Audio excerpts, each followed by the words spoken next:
Welcome to SortaOkay Reviews, where every fandom's welcome. I'm Nathan Bedard. I'm Brad Newton. And today we got One Piece Chapter 926, Prisoner's Mind. This week, this chapter wasn't as eventful as the last couple chapters.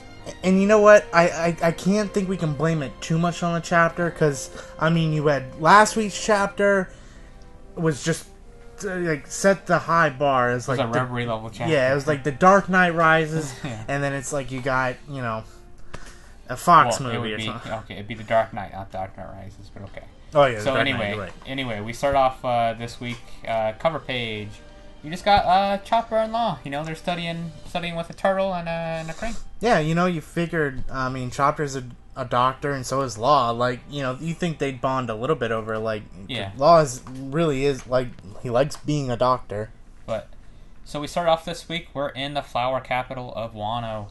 We get, like, there's newspaper going around. It's like, there's been another sighting, the ghost has appeared. And then I guess his name is Kamazo the Manslayer. And his silhouette looks cool. I like his character design. He looks cool, and, like, it makes you wonder, though, is it this guy or is it Brook? Because we know Brook is supposed to be, you know, passing out things with, like, or, like... Well, he's got a scythe, though. That's not Brook.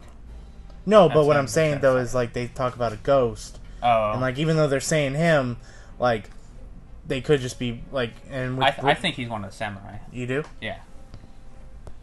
But yeah, because he's got a scythe, and we see the silhouette with cape. I don't think that's Brook. Well, no, I don't think it's Brook, but they talk about a ghost. It's I wonder like if they're just character. Yeah, I wonder if they're just mistaking him for the stuff Brook's doing. I see. We move on to the next page. They're like, furthermore, they're appearing late into the witching hour. The boy has returned. He steals money from the rich, and he shares with the poor. He's Robin Hood, apparently. And then, so he's like... I think this is the other samurai, so I think we're just seeing these two other samurai that they need to find for all 9 of them. Yeah, and, like, you casually see Usopp, like, kind of walk by. Yep, he just has got a ... bubble. And then he's like, huh, what's this? And then we got the symbol, the crane symbol with the flames, the snake, and the crescent moon. So he's like, who gave this to me? And he's like, who's that? So he kind of, like, you clearly see that they know what's up, and they're passing him out. People are noticing, and people are like, okay. Yeah, we got Law and Penguin and Law's crew.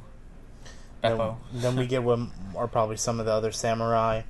Yep, all these people around going, it's like, the Kazuki family has finally returned. And a lot of people don't even believe it. They're like, are we sure? Yeah. They're like, is this the work of ghosts? And some of them too are like, you know, I'm going, and they're like, what? Like, some of them are like, I don't know if we should do that, and like they're like, well, you know, this is our chance now. If we're ever gonna do it, we might as well do it now, because probably never gonna have a chance like this. Well, then the old man said, like, well, we don't have weapons. Like, we're not allowed to keep weapons. We're not allowed to train. He's like, I don't even know if Wano can start a rebellion. Yeah, we find out that Orochi banned, like, all the dojos. They're like, nope, nobody's gonna become stronger. Nobody's gonna train and rise up against me. So, makes sense. They're like, only samurai are allowed to carry swords, as they mentioned in the chapter. Yeah. So it's like, we're cut to Usopp. He's like, come and have a look. Yeah, we get Dunder Mifflin's best salesman, Usopp.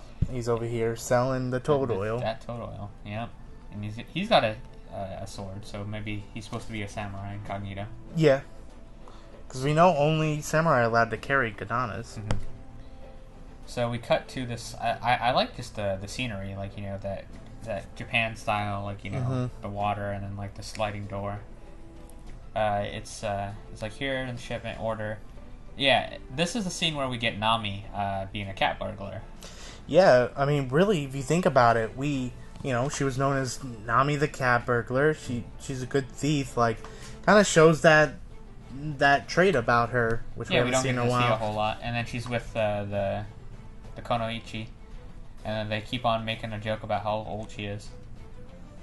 But they kind of get noticed. Yeah, they're like, oh no, show yourself. But what they were sneaking up on and trying to figure out was a shipment of weapons. And as we just learned, the previous page, that they don't have weapons in Wano, so they need some for this rebellion. Yep, and we know somebody who's going to be going to that shipment of weapons. Jack. Yep, Jack's supposed to be in charge. Well, we don't know, but we would assume from the last chapter, where King and Queen were telling Jack, they're like, hey, Doflamingo's gone, you're in charge now. So Yeah, and like I don't Joker's think it's gone. leading up to a fight because like you would be kind of weird for Nami to have to take on Jack a little bit. Like, yeah, so Jack, in my opinion, there's only two options for the fight with Jack, which is either the most likely one would be Cat Viper and Dogstorm. yeah, But if Jinbei shows up, he's going to need an opponent too. yeah, So Jinbei could fight Jack. I could see that happening too. a fishman versus a fishman. So they escape Nami, and she on the kite thing. Kind of reminds me of Dragon Ball. I can't remember his name. It's cool. It, Ninja Kurosaki from Dragon Ball. But it like reminds of like old ninja stuff. Like, Yeah. You know, in the beginning of like Naruto, like they had like a good amount of like ninja stuff that kind of played until they got crazy and started doing OP. Yeah. But like, yeah, this is like really classical ninja stuff, and we kind of learned that she's afraid of sharp objects and like kind of like weapons, which is kind of I funny. use my fists. All right, as we were saying, Nami's escaping with the Konoichi, and she's like, "Yeah, I got." They're like, "What did you get?" And she's like, "Yeah, I got the name and the day of the port that the weapons are shipping in." And they're like, "Well, that's exactly what we need." That's okay, good job, well done. I mean, I think that you know, if you think about it, for a Straw Hat, best case scenario right there. Yep. So they got all the information they need to get the weapons now for the people. And now they see like a big line. Like, I don't know if it's a new Funko releasing, if it's a new shoe. No, it's Sanji. PS5's coming out. The PS5. No, it is Sanji cooking, and he's loving it. He's like, "Enjoy, ladies," and you know the ladies are loving it. And then Nami's not loving it though. She's like, "You pig head." It's like you're supposed to be giving those to samurai, not to the civilians. Yeah, no, and like Sanji's having fun. But I mean, if you think about it, he's bringing a big crowd, and it seems like this silhouetted guy. And we know in One Piece that means it's something important. But We've got a lot of silhouetted characters. so clearly, I guess Sanji did his job, and then so then we cut pretty much after that. We cut to We cut to the Wano country, the prisoner mines. Which is the name of the chapter. It's Looks like pretty beat cool. the metal, move the rocks, as well as the weapons factory. Yeah, if I compare this arc so far, this chapter anyways, reminded me a lot of if you fused Alabasta and if you fused with Impel Down, because you got the prison, you got the rebellion. yeah, Just given like if you fuse them. yeah, and so pretty much We see that the prisoners are beaten, and all the guards are just beating on all of them. There's an old man who's like, "This is all I get." He's like, he only gets the one dango. I think it's one dango because like he only couldn't. He's an old man. He can't move much, and you pretty much you earn your keep. So if you move a lot, you get a lot. If you don't, you get a little bit. And So the guard's beating on this old man. He's like, "Well, if you're not useful anymore, just go ahead and die, pretty much." And then they're like, "Oh no!" It's like, "Grandpa," and then we cut to Luffy and Kid. so like a lot of people are talking about this as like. A lot of people are comparing it to like a Bakugo Midoriya type relationship, maybe, Vegeta, Goku. or like someone said in the comments of a video they said like Luffy finally got his Vegeta, but I think it's a little late for that, but we are see comparisons. like Kid and Luffy, they're energized, they're rushing, they're they're bringing block after block and they're going at it. I think it's funny too. Kid's only got the one arm right now too. Yeah, he's only got one arm too, so Luffy's got both his arms. And they're working hard, like they're doing this all with Sea Prism Stone handcuffs on too. Yeah, which brings up a quick point that someone when it seems like when Luffy first touches Sea Prism, he becomes weak and just Like an Alabaster and Dressrosa. So it makes you wonder if okay, when a Devil Fruit user first touches Sea Prism, he probably becomes weak and like They can can't do anything. acclimatize to it. But they can get used to it and they can't use their Devil Fruit. Yeah. But they can still use hockey and stuff, so they could still get their regular form stronger. We don't know if they can use hockey or not. I don't think that's been confirmed yet or not. But they can, train their base form at the very least. Yeah, they could still because they're clearly. I mean, you can't be a normal person carrying that many blocks like they're saying. They're moving them faster than we can ship them. Yeah, it's like they're killing it, and they pretty much end up getting all the food in the all the food. All the food. And they're like, "How much did you get?" And he's like, "I got more than you." And they're like, having their little rivalry thing. Yeah, and they're which in this also pretty much states that like Kid and Luffy are probably like same power level. Yeah, they're at least in the same range. Like, Yeah. Luffy's probably a little bit stronger than Kid. Yeah. But they've got to be close. Because they said like I think somebody said, or like I think they stated in the chat, like the one reason why Kid's bounty was a little higher than Luffy's because he hurt and attacked civilians, killed. He killed innocent people. So which Luffy wouldn't do. But Luffy's bounty is way higher now. Yeah. Because of the freaking Whole Cake Island incident. Yeah, and it's funny they're talking about like this prison's supposed to break their spirits and like they're training like they're pretty much stronger than us with the Sea Prison House, don't they? Yeah, they're hyping themselves up. Then we get introduced to one of the best character, I think, of the fake Smile Fruit users. Yeah, out of all the fake Smile Fruit, like this dude is pretty funny.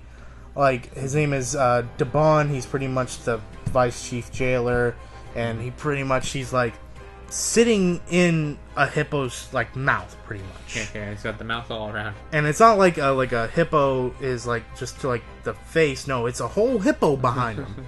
And it goes like over him too, so he's got like an overhang of a hippo's mouth around. Yeah, and like the funny like gag with this one is he's like all big and buff. He's like in the middle of his speech doing this, then all of a sudden, boop, the hippo's mouth closes on him. The hippo just closes, and it's funny. Like even the hippo looks kind of funny himself. Mm-hmm. But so he's like talking and thing, and then we get it's like we can't hear him. What is he hear? He's like, what is he saying? He's still talking too. It's not like he stops and he's still talking while the hippo closes. Yeah, funny Oda gag. And then we cut back, and then like Luffy and Kid are both fat. Yeah. This is probably the funniest we've seen Kid so far. Like, he's a very serious character, but we see him all big and probably one of the funniest gag chapters we've had in a little bit too. Yeah, pretty good on that. And then they're like, "Hold on a second, we'll beat you in a minute." And we're like, "We just ate too much food." They're like, "No one's ever been full in the prison before." Yeah, no one's been full. Like no one's been this high morale. No one's been this full in the prison. And then as like they're talking to some of the people around, they're like, "Are they shrinking down?" Like they're like slowly digesting. Yeah, they're like Nutrisystem, but like times 10. And then they're like, okay, they're finally back to normal size, and then the hippo finally opened his mouth again. He's like, "You guys stole all the food in the prison." And they're like, "No, we earned what you said." Yeah, we earned what we got. It's not my fault. You guys gave us all. And we cut to a character. We cut to Caribou, which I honestly wasn't expecting seeing. And like such like a quick little cut. Like, oh, Caribou. Oh no, okay, gone. Like they don't really spend any time on it. Like usually when a character comes back, they. Like, oh, hey, look who's back. Yeah, he's just there. Because we know that... Last time we saw him, Drake captured him. Mm-hmm. And Drake obviously works for Kaido, so this is where he sent him. And then we also... Then the next little panel, we get another black silhouetted character. Which was the guy that threw the fishbone. I think Oda put Caribou there because fans were like, "Oh, Caribou was the guy who threw the fishbone." And Oda's like, No. No. I'm just showing you he's there, but it's not the same guy. It's this guy. Yeah. Which a lot of people are speculating that it's probably the last samurai that they need for the samurai that they got. Yep. And then it's like you don't have the right to fight back. He's like, Kid's just kind of mocking him. He's like, we're so weak. We have these Sea Prism stone handcuffs. We can't do anything. Yeah, I can't do anything right now. It's like, please I've only don't got hurt me. One like, arm and Sea Prison stone. Like I kind of like that. Like I like how they gave Kid a little sense of humor. Like we can't do anything right now. Not like we could break out of here. Which is kind of that is funny though. Like that brings up a point that like. Clearly they're strong. They're still strong. They're throwing stones and blocks like it's nothing. It's kind of like they're training a little bit. I think they both know that they need to get a little stronger before they even get out. Mm-hmm. So then the hippo bites down on both of them. They're like, "Oh gosh, it got eating." And then we're like, in my head, it's like it's the old cartoon of like the sound effects of like somebody's fighting in the cartoon. And then all of a sudden the hippo's done. Hippo's done. Like these like headliners are these artificial devil fruit. They just keep getting effed up by Luffy. Yeah. They're like, "Oh, Deputy Warden, he got destroyed," and then Luffy's got carrying the old man. I don't know, he's gonna give him some food or something, protecting him. They're like, "They're gonna be executed for sure." They're like, "Where's your proof?" And then they're like, the prisoners are like, pretty much Kid saying, "Where's your proof's gonna be like?" So you're gonna say a couple prisoners beat up the vice warden with Sea Prison Homes? I just don't have. Yeah, that's not what are you gonna gonna look do about it. Yeah, and like you starting to see some of the prisoners are getting hyped. They're getting their morale back up, and pretty much we get this like final panel of like Kid and Luffy, and they're like just like they just dropped the hottest rap album in the North Blue. Like they're like, yeah, we just did that. It's like the worst won't tolerate this. It's like you two prisoners are the stars of hope. And like, and my biggest thing I took away from this chapter was, and one thing I really liked is we didn't get like 2, 3, 4 chapters of like building up a relationship between Kid and Luffy. I like right out the gate. It seems like they get along. They remember each other from Sabaody probably. They do, but like still like. I think like they already are on board with teaming up probably. Like they already seem like they kind of seem like they got a plan too a little bit. I don't think so. Like Luffy's not one to plan, but no, but it does seem like when they break out, whenever that is, it seems we're not gonna get like I'm not joining with you to take him down. No, it seems like he's gonna be on board right from the get go, and we know a couple days have passed too, so.